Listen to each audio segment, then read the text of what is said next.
9-cu sinif fen olimpiyadasına düşmüş belə bir sualımız var. Dağın ətəyində atmosfer təzyiqi 680 mm civə sütundur. Dağın maksimum hündürlüyü dəniz səviyyəsindən 3300 metr yüksəklikdə yerləşir.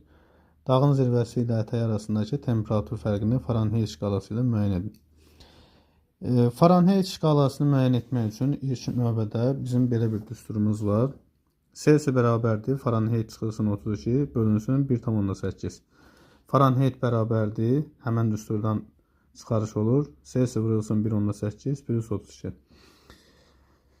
Deməli, verilən şərtlərə uyğun bir dağı çəkək. Burada dəniz səviyyəsindən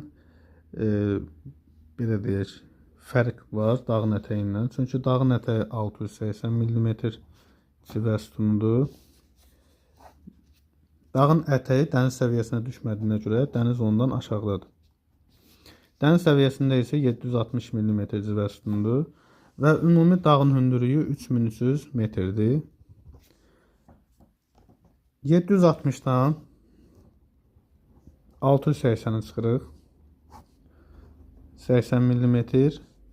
80 mm də bərabərdir 800 metrə bərabərdir. Yəni 800 metrdə 80 mm fərq edir.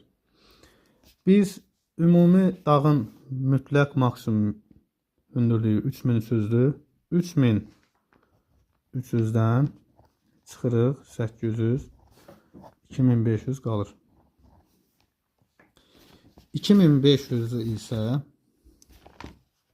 bilirik ki, hər 1000 metrdə 6 dərəcə fərq edir. 2500-də